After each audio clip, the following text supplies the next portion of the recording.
Olá pessoal, boa tarde. Aqui quem está falando é Vitor Hugo de Campos Fonseca. Eu sou biólogo, fiz o mestrado na área da conservação da natureza e a minha especialidade é a restauração ecológica. Né? Desenvolvi ao longo da minha dissertação de mestrado os melhores indicadores para avaliar áreas que foram implantadas, né? Seja por força de alguma compensação ambiental, seja de maneira voluntária, como é o caso aqui que a gente está estudando o projeto para o condomínio Três Lagos, né?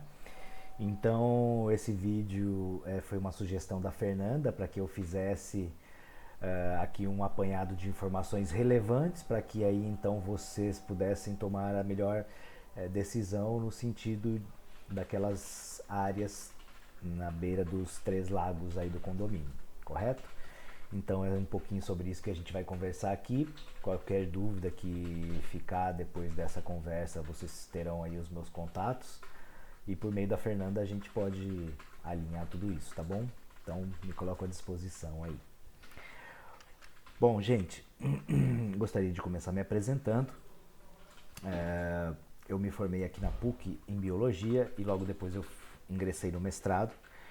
E foi no mestrado que eu desenvolvi essa área da restauração ecológica como uma parte da minha carreira aí onde eu me dediquei bastante, principalmente durante a minha atuação na ONG Pé de Planta, lá em Sorocaba, quando a gente, durante 10 anos, plantou aí centenas de milhares de mudas de Sorocaba e região. Eu trouxe inclusive aqui algumas fotos de alguns casos semelhantes ao contexto de vocês aí. Bom, trouxe aqui para que se alguém quiser se conectar, meu LinkedIn e o meu Instagram, por onde a gente comunica as nossas ações. Aqui é o nosso site, tá? Eu coloquei alguns QR Codes na apresentação, então esse primeiro, se você direcionar a sua câmera aí, você consegue baixar esse PDF que eu estou usando, né? E aqui cada QR Code tem a sua respectiva informação. Fiquem à vontade para acessar, tá bom? Bom, gente, o nosso encontro se deu por meio de um contato com a Ingrid, né, que me procurou para conversar sobre a saúde do lago, né, dos Três Lagos de vocês aí, que o espelho d'água vinha diminuindo, enfim, o mato estava invadindo o lago, né? E a partir de então a gente tem essa ideia de repensar o uso do solo nestas áreas. Então acredito que vocês estão vendo aí o meu cursor se movendo. Né? Então nessas áreas, na beira dos lagos, a gente tem uma proposta para elas que é fruto do que eu vim falar aqui para vocês hoje, tá? E essas fotinhas foram lá em 2021, quando a Ingrid e o Sr. Carlos me receberam aí, a gente fez um diagnóstico aí rápido com algumas fotos em campo, né, para poder conhecer bem a situação de vocês. E aí a ideia então é propor um projeto de restauração florestal. Vitor, o que é a restauração ecológica? Bom, é um processo intencional. Eu acho que a palavra-chave aqui é justamente essa, né? É a intenção de a gente auxiliar na recuperação de algum ecossistema degradado. Vitor, e o que é um ecossistema? Um ecossistema é quando a gente tem em determinado espaço seres vivos interagindo com o meio ambiente, né? Com a quantidade de luz, com o solo, com a água, enfim, né? A interação da vida com o meio abiótico. Né? Aí no caso de vocês, a gente tem um histórico de uso da área de grama, né? De pasto, vamos dizer assim. Só não tem o gado, né? Mas a vegetação de gramínea ela é praticamente a mesma. Então eu trouxe aqui esse estudo de caso, que é uma fazenda lá em Sarapuí, e que o uso do solo era muito semelhante ao de vocês aí hoje. Né? Claro que isso aqui é uma fazenda, então eles não têm o mesmo. Uma fazenda de gado, inclusive, né? Então eles não têm o mesmo custo que vocês na manutenção dessas áreas verdes. Né? Então o viés aí de vocês é porque também ter que roçar essa área tão grande, isso é um processo custoso e, enfim, terminou de roçar uma área, já tem que voltar lá na outra roçar porque o mato já cresceu, né? Realmente é difícil de vencer a braquiária em áreas muito extensas, como é o caso de vocês aí, que tem quase 4 hectares, né, para fazer essa manutenção. Então isso realmente é bem custoso, né? Então a ideia aqui é a gente restaurar a vegetação, a partir da vegetação, a fauna, o solo, a água, né, ou os lençóis freáticos e a biodiversidade. Então, tornando esse ecossistema novamente funcional, ou seja, funcionando, tendo a sua funcionalidade ecológica preservada, o que não acontece quando a gente tem a remoção da cobertura florestal, né? Então, você tem vários tipos de ecossistemas, o que me implica dizer que a restauração ecológica ela é muito mais abrangente e a restauração florestal é uma porção, né, vamos dizer assim, dessa grande área de estudo que é a restauração ecológica. Então é um processo intencional de recuperação e reconstrução de ecossistemas florestais degradados, né, visando recompor biodiversidade, as funções ecológicas e etc. Aqui eu trouxe esse gráfico para exemplificar bem rápido, que também não é um processo rápido de acontecer, né? Para exemplificar aqui de maneira simples. Então veja que eu tenho aqui o gráfico no eixo X, né? Eu tenho aqui a idade da floresta em anos. E à medida que eu aumento esse tempo de vida, vamos dizer assim, em anos da floresta, a idade da floresta, eu aumento também a complexidade dessa floresta, considerando 4 fatores, pelo menos, né? O fator solo, o fator estrutura da floresta, né? Ou seja, a quantidade de extrato, o tamanho, a altura das árvores, né? A distribuição delas no espaço, o funcionamento, ou seja, eu estou falando aqui de processos ecológicos, né? Dispersão de sementes, a polinização, né? Formação de novos frutos, etc. A sustentabilidade mesmo em termos de processos ecológicos daquela área.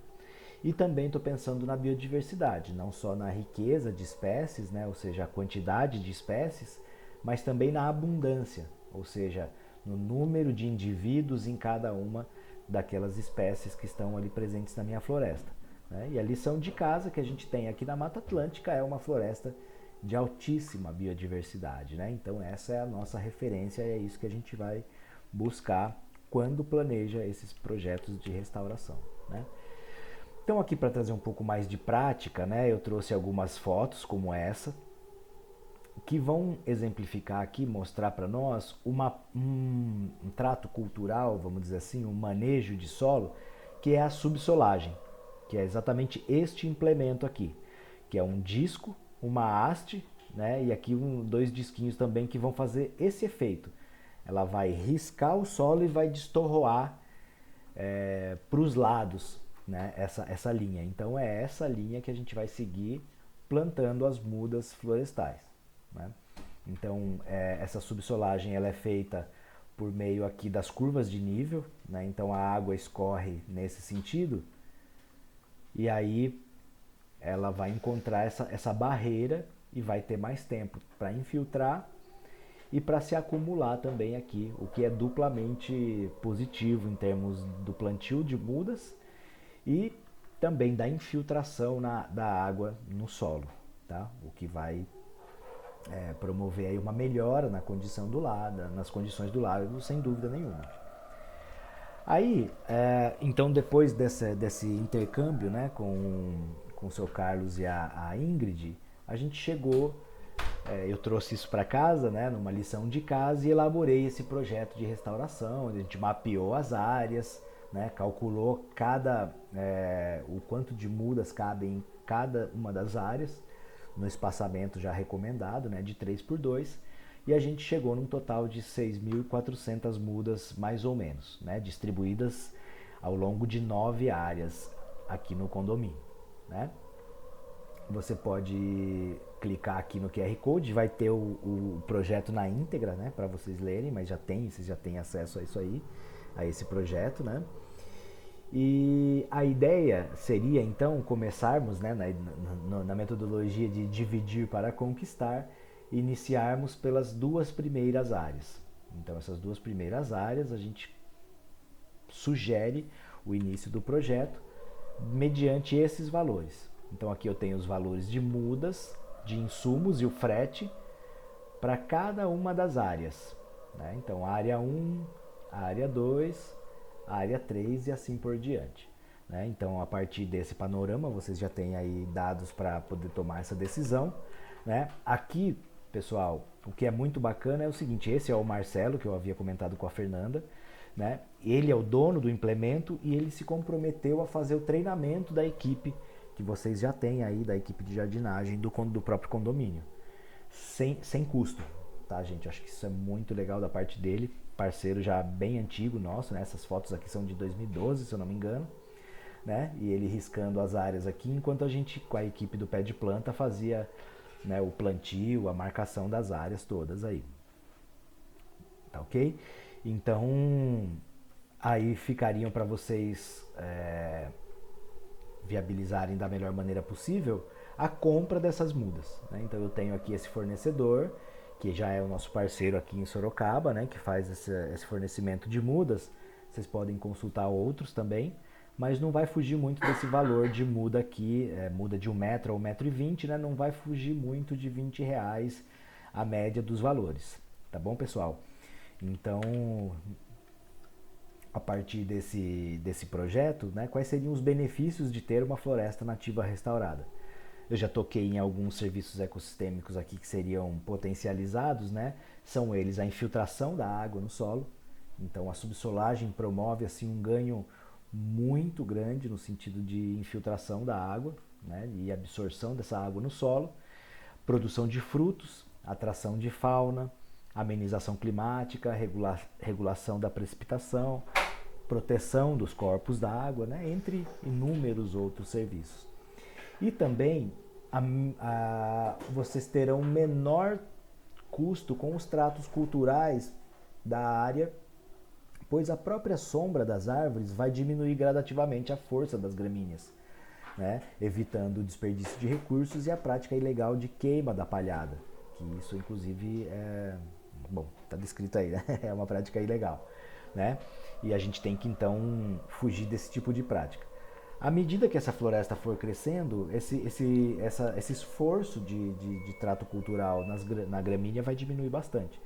O que seria legal também é a gente pensar no paisagismo, né, numa pista de caminhada, enfim, nos bancos, né, na beira dos lagos, mas a área de restauração não tem muito segredo. Então ela basicamente vai ser bem parecida com o que vocês estão vendo aqui nessas fotos, né? A gente faria a subsolagem em linhas de 3 metros. Isso aqui dá uma profundidade mais ou menos de uns 40 centímetros, vai por aí.